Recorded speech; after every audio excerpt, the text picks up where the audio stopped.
Presiden Rusia Vladimir Putin mengatakan akan membentuk distrik militer di Leningrad yang berbatasan dengan Finlandia. Distrik militer baru ini adalah tanggapan Rusia atas keputusan Finlandia untuk bergabung dengan NATO.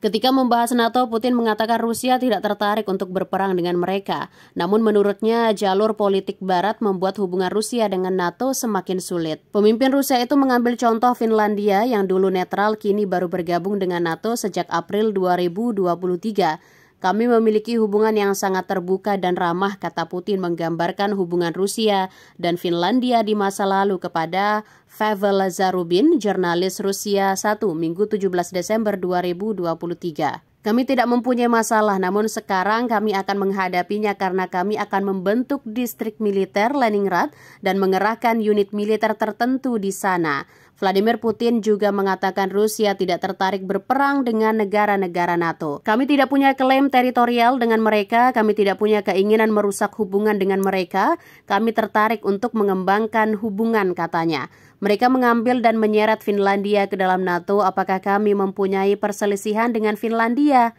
Finlandia resmi menjadi anggota NATO pada April 2023 setelah mengajukan permohonan anggota kepada NATO tak lama setelah invasi Rusia ke Ukraina pada 24 Februari 2022.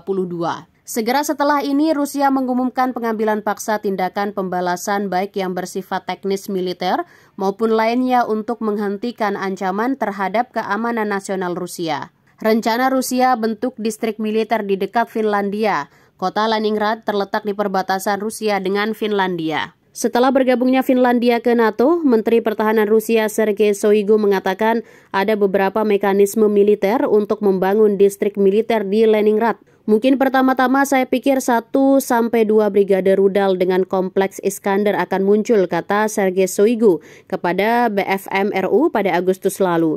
Sergei Shoigu mengatakan sebagian sistem pertahanan udara dan beberapa bagian angkatan udara Rusia akan dibentuk atau dipindahkan. Tindakan-tindakan ini merupakan semacam penyeimbang preventif terhadap potensi ancaman. Sementara itu, Sekretaris Komite Verkhovna Rada untuk Keamanan Nasional, Pertahanan, dan Intelijen Ukraina, Kolonel Roman Kostenko mengatakan Rusia secara aktif memperkuat perbatasan dengan Finlandia. Kami melihat apa yang terjadi di Rusia sekarang, mereka tidak menolak atau mengurangi tindakan permusuhan. Mereka hanya meningkatkannya. Bahkan sekarang meskipun cuaca tidak memberikan peluang seperti itu, Rusia terus melanjutkan dan bersiap, katanya kepada Politnavigator, Minggu 17 Desember 2023. Download Tribun X sekarang, menghadirkan lokal menjadi Indonesia.